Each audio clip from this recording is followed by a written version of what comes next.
जय हिंद दोस्तों, वंदे मातरम।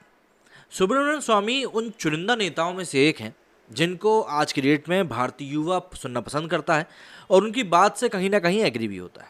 अभी कुछ दिनों पहले वो चर्चा में तब आ गए थे जबकि उन्होंने अक्षय कुमार का नाम लेकर कहा था कि राम सेतु मूवी बनाने में तथ्यों के साथ छेड़खानी करी गई है और इसीलिए वो अक्षय कुमार के खिलाफ केस दर्ज करवाएंगे और उनको जेल भिजवाएंगे।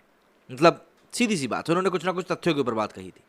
लेकिन ऐसे में उन्होंने आज के ही दिन सुबह सुबह एक ट्वीट किया, जिस ट्वीट में उन्होंने नरेंद्र मोदी के साथ साथ नेहरू जी का भी नाम लिया और साफ तौर पर कहा कि जो गलती उन्होंने करी थी वही गलती अब मोदी भी कहने जा रहे हैं और कह रहे हैं कि भैया कोई नहीं आया।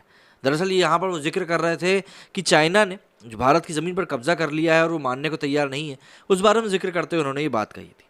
लेकिन यहाँ पर उन्होंने इनडायरेक्टली मोदी को फटकार भी लगा दी है और जो लगाई है बात, जो कही है बात, वो सीधे तौर पर काफ़ी ज़्यादा ठोस भी मालूम पड़ती है, क्योंकि इस समय ताइवान को लेकर जो तनातनी अमेरिका और चीन को लेकर मची हुई है, आने वाले समय में वो और भी ज़्यादा बढ़ सकती है चाइना के और भी कुछ पड़ोसी देशों के साथ। राज्यसभा सांसद सुब्रमण्यम स्वामी ने चाइना के बहाने प्रधानमंत्री नरेंद्र मोदी पर तंज कसा है। बकौल स्वामी, चीन ने लद्दाख के हिस्सों पर कब्जा कर लिया है और मोदी बेहोशी की हालत में है। भाजपा के राज्यसभा सांसद ने बुधवार को एक ट्वीट में पूर्व प्रधानमंत्रियों जवाहरलाल नेहरू और अटल बिहारी वाजपेयी को भी लपेटे में लिया। स्वामी ने कहा कि नेहरू और वाजपेयी की बेवकूफ़ी के चलते हम भारतीयों ने तिब्बत और ताइवान को चीन का हिस्सा स्वीकार कर लिया। बीजेपी नेता ने लिखा, लेकिन अब चीन साझा सहमति वाली एलएसी को भी मानने से इनकार करता है और लद्दाख के हिस्सों पर कब्जा कर चुका है, जबकि मोदी कोई आया नहीं कहते हुए जड़ है। स्वामी ने तंज कसते हुए कहा कि चीन को पता होना चाहिए कि फैसला करने के लिए हमारे यहाँ चुनाव होते हैं। स्वामी के इस ट्वीट पर बहुत से लोग पूछ रहे हैं कि भारत ताइवान को मान्यता क्यों नहीं देता या उससे ऑफिशियल डिप्लोमेटिक रिश्ते क्यों नहीं रखता। स्वामी का यह बयान अमेरिका के house of representative Nancy Pelosi की ताइवान यात्रा के बीच में आया है। चीन इस समय इस यात्रा से बिलबिलाया हुआ है और लगातार अमेरिका को धमकी देते हुए भौहें तरेर रहा है। चीन और भारत के बीच पहले से ही तनाव है। दोनों देशों की सेनाएं अप्रैल मई 2020 से पूर्वी लद्दाख के कई पॉइंट्स पर आमने सामने। 16 दौर की बातचीत के बावजूद डिसएंगेजमेंट पर अंतिम सहमति बन नहीं पाई। बात करें कि यहाँ पर इन्होंने नेहरू और वाजपेयी का जिक्र क्यों किया, तो भारत के प्रथम प्रधानमंत्री नेहरू के समय में तिब्बत के साथ रिश्ते कमजोर होते गए। 1952 में लहासा स्थित डिप्लोमेटिक मिशन को डाउनग्रेड कर काउंसलेट जनरल कर दिया गया। 1962 में भारत चीन युद्ध के बाद वो भी बंद कर दिया गया। भारत ने बार बार लहासा में काउंसलेट खोलने की मांग रखी, मगर चीन नहीं माना।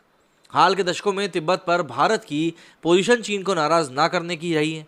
1988 में तत्कालीन प्रधानमंत्री राजीव गांधी की चीन यात्रा के बाद जारी साझा बयान में तिब्बत को चीन का ऑटोनोमस रीजन बताया गया था।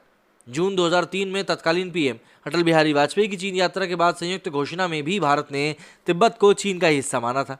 कई विशेषज्ञों का मानना है कि 2003 में ही भारत ने तिब्बत पर चीन की संप्रभुता को स्वीकार कर लिया था। ताइवान के साथ डिप्लोमेटिक रिश्तों में भारत कतराता रहा है। 1990 के बाद से दोनों देशों के रिश्तों में सुधार आया।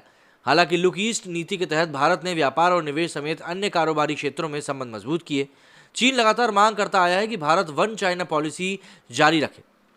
भारत ने ताइवान पर रुख ठंडा इसलिए भी रखा क्योंकि वो नहीं चाहता था कि कश्मीर और पूर्वोत्तर में चीन का दखल बढ़े। अब देखिए, ये बातें सीधे तौर पर बताती हैं कि क्यों किसी भी कारण से भारत चाइना से नहीं उलझ रहा है, लेकिन उसके बाद भी ये ना उलझना कहीं ना कहीं भारत के लिए ही नुकसानदेह बनता जा रहा है। क्योंकि अगर भारत चाइना के अगेंस्ट स्टैंड नहीं भी ले रहा है, उसके बावजूद चाइना को जो करना है वो तो वो कर ही रहा है।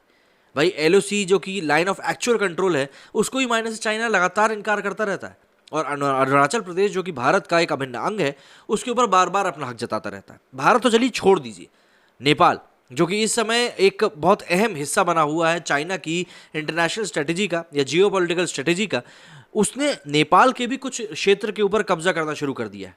ये सिर्फ भारत के ही लिए नहीं बल्कि नेपाल के लिए भी बहुत बड़ा चिंता का विषय है और वहाँ के भी कुछ स्थानीय वर्कर्स हैं जो कि इसको लेकर आवाज़ बुलंद कर रहे हैं। तो चाइना की जो विस्तारवाद की नीति है, जब तक चाइना इसके ऊपर काम नहीं करता है तब तक वो दूसरे देशों से संबंध वैसे भी अच्छे नहीं कर सकता। जो कर्ज का जो मकड़जाल उसने पूरी दुनिया में बुना था, कहीं ना कहीं अब वही मकड़जाल इसको खुद ही खाना शुरू कर चुका है। तो ये सभी चीज़ें अब चाइना के अगेंस्ट जा रही हैं और फिर ऊपर से अमेरिका का ताइवान के ऊपर रिएक्शन। मेरे सुनिए फिलहाल इतना ही। जय हिंद, जय भारत।